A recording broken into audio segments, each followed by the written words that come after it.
katawan. Paano gagawin? Abay maraming paraan. Kumain ka ng gulay at hahaba ang iyong buhay. Kumain ka ng prutas, proteksyon ay tataas. Maligo, maghugas, magsabon ng kamay, para di ka dumugin ng mga mikrobyong pasaway. Kalusugan mo, tanging yaman mo, na dapat lang ingatan mo.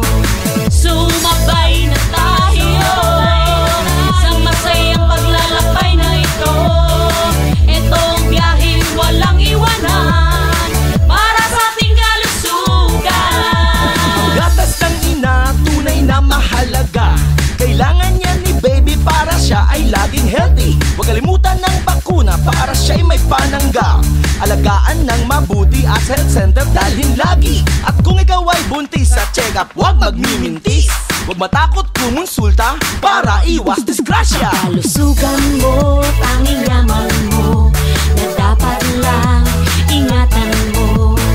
Sumabay na tayo sa masayang paglalakbay na ito.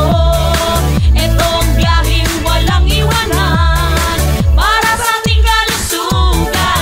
Para tatay at nanay kung kailangan ng gabay Sa pagpaplano ng pamilya at malusog na pamumuhay, huwag nang magatubili sa health center sumangguni. alamin mga modernong paraan para huwag mag-alinlangan. Ito ay ligtas at ito'y garantisado. Maraming pagpipilian at angkop para sa inyo. Sumabay na tayo sa masayang paglalakbay na ito. Itong biyaheng walang iwanan para sa ating kalusugan. Kalusugan mo ay tanging yaman mo, na dapat lang ingatan mo. Sumabay na tayo sa masayang paglalakbay na ito. Itong biyaheng walang iwanan para sa ating kalusugan. Sumabay na tayo sa masayang paglalakbay na ito. Itong biyaheng walang iwanan para sa ating kalusugan. Kalusugan mo, tanging yaman mo, na dapat lang ingatan mo. Sumabay na tayo sa masayang paglalakbay na ito. Itong biyaheng walang iwanan para sa ating kalusugan. Laging tandaan, mahalin ang katawan. Paano gagawin? Abay maraming paraan. Kumain ka ng gulay at hahaba ang iyong buhay.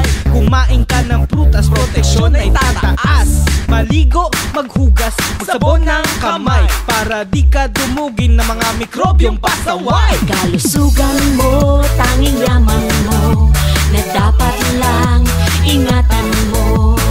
Sumabay na tayo sa masayang paglalakbay na ito. Itong biyaheng walang iwanan para sa ating kalusugan. Gatas ng ina, tunay na mahalaga. Kailangan niya ni baby para siya ay laging healthy. Huwag kalimutan ng bakuna para siya'y may panangga.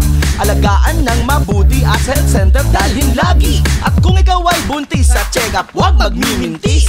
Huwag matakot kumonsulta para iwas disgrasya. Kalusugan